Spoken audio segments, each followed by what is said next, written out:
this format is very diverse. It's got a lot of decks in contention for those top slots, but just because a deck's not the best doesn't mean it's not unplayable.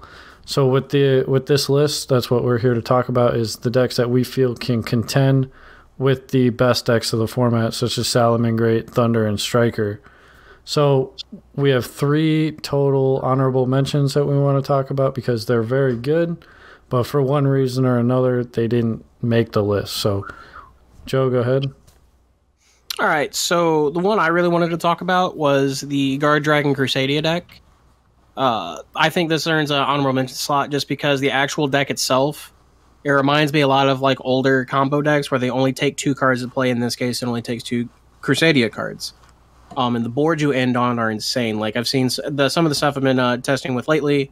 You end on boards of like your Borreload Savage, the Quantum Dragon, Crystal Wing Synchro Dragon, or Hot Red Dragon Archfiend Abyss, etc. But the only problem with the deck, it's just super susceptible to hand traps. And every other deck that does combo-oriented stuff, like Guard Dragon Crusadia, can just play through hand traps better than it can. So that's why I think the major downfall of this deck is. But go ahead. I was going to say, I agree. The deck just has a few key points that if you Impermanence, if you Veiler or Ash, that just, falls flat on his face. Another big thing that's holding it back is the fact that we have the threat of a looming ban list coming, and a lot of the cards that makes the deck good are possible ban list contenders, so that doesn't help it out either. Yep, so that's our first honorable mention. The second being my rogue deck pick of the format, which is Nekroz. Now, I know I'm a little biased here, but this deck is very good at contending with most of the metagame. It has struggles with back row decks, but for the most part, those are non-existent at your high-tier tables. You'll see your odd-off Subterra Guru or Altergeist, but you can establish a board or break a board relatively easily, and as long as you manage your resources, it's going to have a relatively easy time.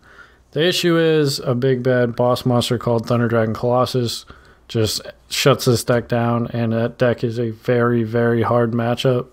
And after YCS Atlanta, that deck is going to pick up in popularity. Oh yeah, 100%. Like the thing with like Nekroz is, like you said, like its matchups are good across the board. Like its Thunder Dragon matchups is terrible. I think one of the things that makes it really bad is the fact that you only have access to 1 Unicorn, so you don't have like the ability to like straight draw into it like most other decks draw into their outs. But I think the only other thing that really has going against it is the fact that the hand traps that are good against everything else are also really good against Nekroz. Big one being Lancia.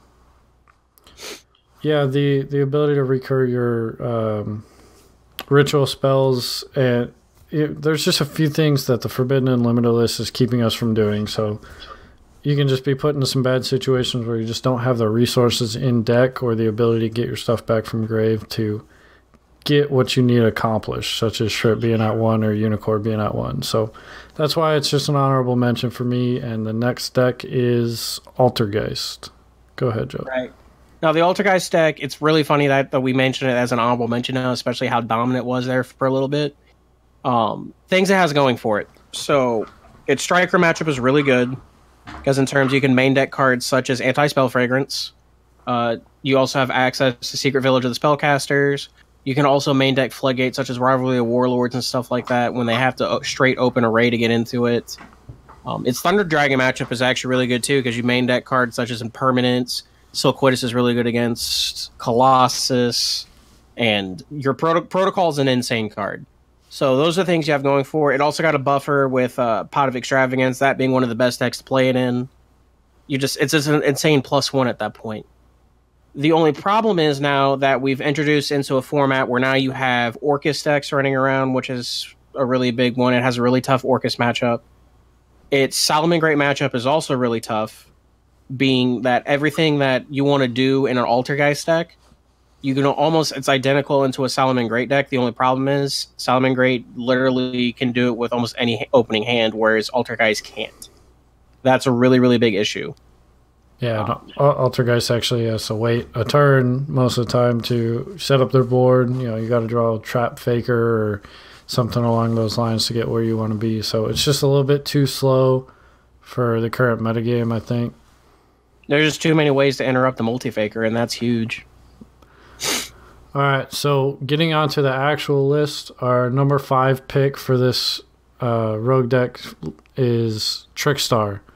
So Trickstar is a deck that has been around for way too long, but it's completely avoided every Forbidden and Limited list in a roundabout way. It's took a few small hits here or there, Terraforming, Scapegoat, but the deck is still doing what it's always done. It's normal summoning Candina, light stage Lycoris, Reincarnation. So between the current metagame, the hand traps in the format, and what the deck has to deal with, it doesn't have a hard time. It's had the same issues it's always had. Just outing a monster bigger than 1800, because you have to invest 2 monsters to make a link monster, or even more than that. But with the addance of Pot of Extravagance, as well as a few other adaptations in the deck, it's definitely, I think, solidified itself as a rogue deck in the format. I for sure, especially when you got Trickstar Carabine, which kind of alleviates the problem being over big monsters. Like you said, you also have access now to Pot of Extravagance, which is a huge +1 card. Trickstar Reincarnation is still an outstanding card. The only problem with Trickstar Reincarnation being a trap card, but that one specific card makes it really hard for Solomon Great players to play, and that's why I think it's a really good rogue strategy right now. Yep, being able to, make a Nightmare Phoenix, pitch Reincarnations, use it, special back, make it Unicorns. Like, the deck still has combo potential. It's just sometimes it just doesn't have enough gas in the tank to get through those really tough boards, so that's why it's at number 5. So our number 4 pick is True Draco, which has been a deck for even longer than Trickstar. But I'm trying to think when Maximum Crisis came out. Yeah, it's changed its strategy over the years because of the Forbidden and Limited list, but it's still around, and it's still annoying the heck out of me, that's for sure. So I think what makes it so good of a rogue strategy that we have right now is it still has access to all of its tools that's had in the past. It doesn't have access to Masterpiece like the traditional True Draco decks used to, where it's a super oppressing card. But your little baby Dracos still do the same thing. They still get your spells, your traps. Well, now you have access to Dynamite Knight, which I think is really good. Majesty goes get your monsters. Ignis is really good going second card because they go get your spells. And it has access to every single floodgate in the game that's good right now. Every single one. Yeah. And that's the thing that, Altergeist has access to some floodgates, but only can play 2, being Secret Village and Rivalry, while True Draco doesn't always sit well, but it can play just about any floodgate in the game. Summon limit goes in, there can only be 1. And those are a lot more impactful this format than, Rivalry or Warlords. So being able to just draw 6 cards between Heritage, Demise, Desires, Duality, like, the deck is consistent as ever, and it's going to be able to push through just about any board. The only issue that you'll hear me say a lot is it struggles with Thunder Dragon. It just gets hard countered by that Colossus. So yeah, your monsters, your traps and spells just do not do enough against the Thunder Dragon board, especially now that you have a lot of the Thunder Dragon board switching just straight over to Sekka's Light. Your spell and trap cards are going to do nothing against it. The Colossus being able to protect itself, your trap cards do nothing against it, and just your Draco monsters in general, only Dynamite Knights and Ignis can run over a Colossus with the field spell up. Majesty's Maiden can't do it. So, I mean, you have a set of 3 of monster that a lot of them run that can't get over it. The best they can do is tie, and then Ignis and Dynamite. So you have a total of 4 monsters in your main deck that can do it. Yeah, and then all your... Go ahead. I was going to say, even though you can run over it, it's got that built-in protection, so you're always going to be struggling with the Thunder Dragon matchup, which is why this deck is stuck at number 4. So our number 3 deck is another control deck, and that would be Subterror Guru Control.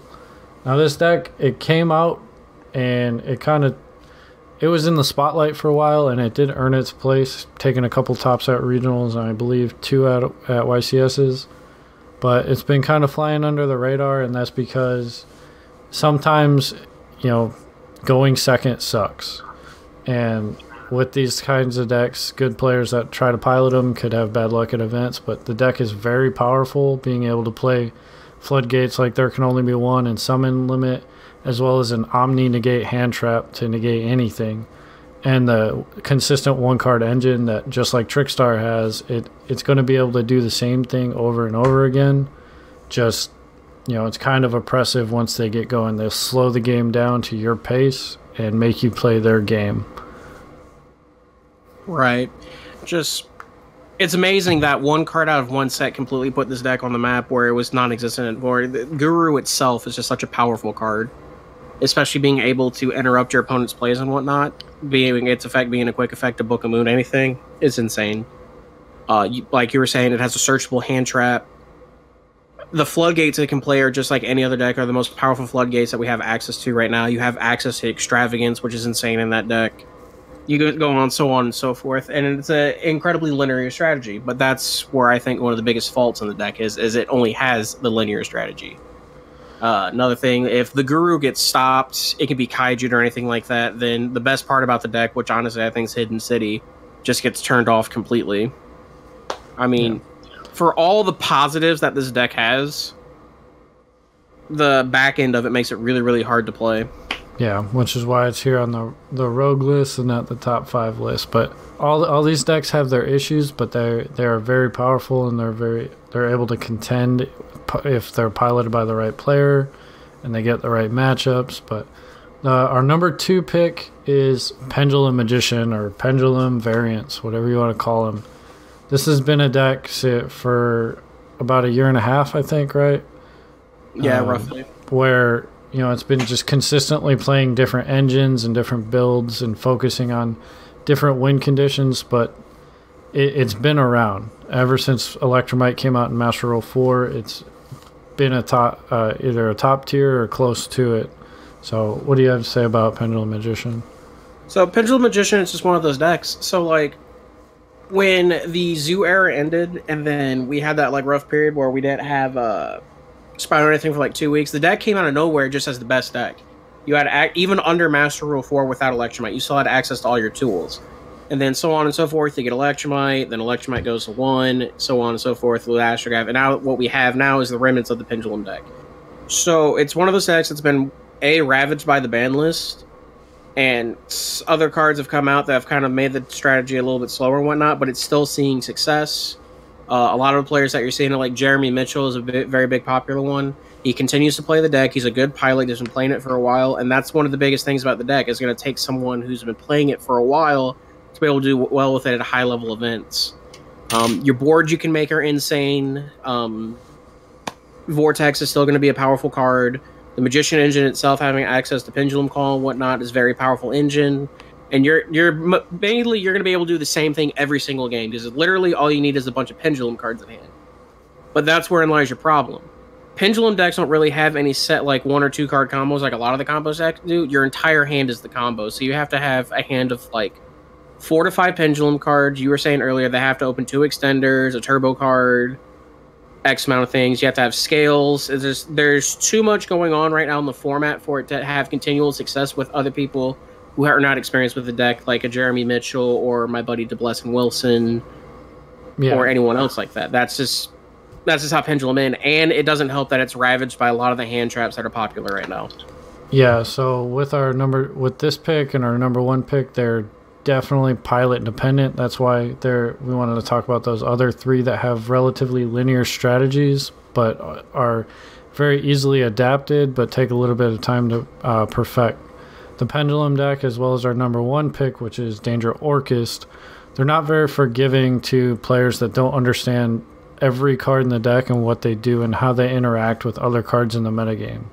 So with these 2 strategies, that you have to know what decks you're going up against, how they play, what exactly you have to play around, because they are decks that can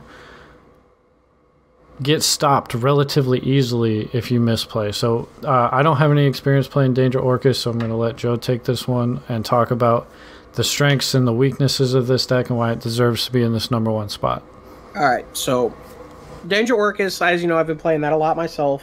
one of the things I like about the deck is its ability to play through hand traps. And what I mean by that is, based on the builds, especially with like the danger cards, which is think of the danger cards in that deck as a bunch of extenders, whereas your Orcus cards are just part of the engine and everything else is a starter. That's what I like about it. Every single hand that you look at a deck like that, they're all playable, and that's insane to think about in a rogue deck. That's insane.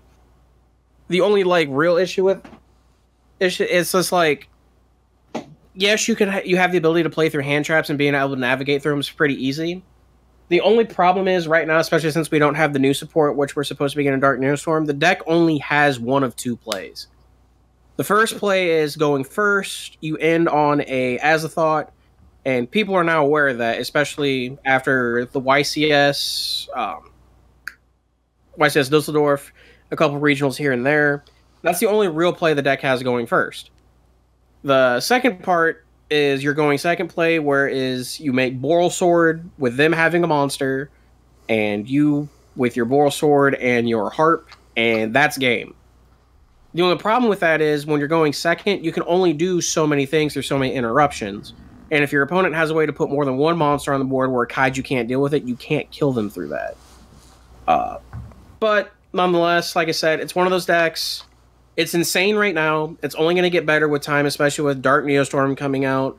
So that deck's going to evolve. So you're probably going to see it move off of the rogue list into top tier contention. But for now, I just think what we have access to is just better as a rogue contender than it is an actual meta deck. Okay, I couldn't have said it better myself. So there you have it, guys. That is our top five rogue decks of the format. So if you enjoyed this video, go check out my buddy's channel on the Duel Factory, as well as leave a comment down below and subscribe. So if you've enjoyed it, I'll see you next time. All right, peace out. Catch you guys in the next video. Peace.